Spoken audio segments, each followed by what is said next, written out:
Connect Forth Special. Hello, I'm Emma Auld and welcome to Connect Forth. Today we're going to be discussing organ donation. Even though it's a well-known subject, many people don't really know much about it. Organ donation is when someone donates their organs and tissues for someone who is in need of a transplant. This can ultimately save someone's life or give them a better quality of life. Today we're going to offer you some information you may need in order for you to make your decision about joining the register. We will also have an interview with Anne Auld, who has received a transplant back in 2009. The first successful transplant was in 1954. This was a living kidney transplant, and a man named Ronald Herrick was given a kidney by his identical brother. Ever since then, medicine has been progressing in many ways, with successful transplants happening every day around the world. The thought of a transplant can be daunting for many people, so we took to the streets of Stirling and found out what your biggest fears are about organ donation. I think I'm a wee bit scared, and I think that because you were born with all these organs, I think you should have them till you die and when you die as well. Can take anything they want from me apart from my eyes. That's the one stipulation I've said. They can't take my eyes, but yes, they can take anything else. You can donate your kidneys, lungs, liver, pancreas, heart, small bowel, corneas and tissue. When registering, you can decide on what you want to donate and what you may not want to. You can also change your decision at any time on the NHS website. Once you register, your details are saved to the ODR, which is the Organ Donation Register.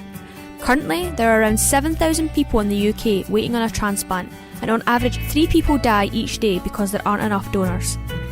There are also no age limits to donating. Once you're pronounced dead, healthcare professionals will decide if your organs are suitable for a transplant. This is a morbid thought, and people may find this idea scary. However, with your own body, you can save up to 8 lives.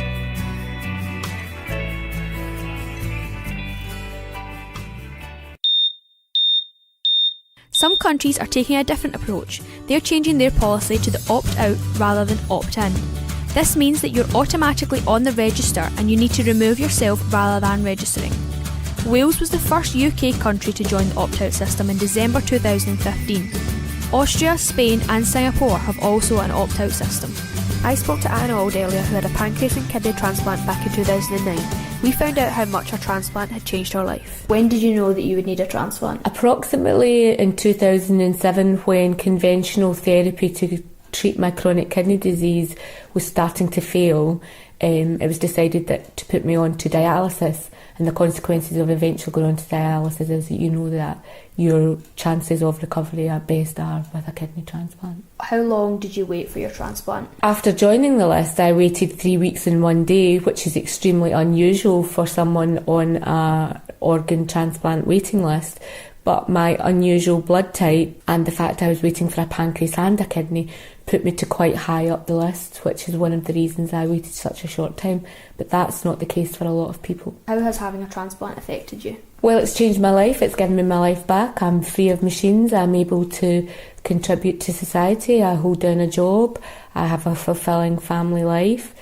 The transplant hasn't come without its own complications, but those are nothing compared to what it was pre-transplant. And what would you say to people who aren't sure about donating their organs? You can't imagine the gift that you will give to someone else, and sometimes in tragic circumstances something positive can come out of that, and in that people can go on to have second chances at life, to go on to have a family or to see their family grow up.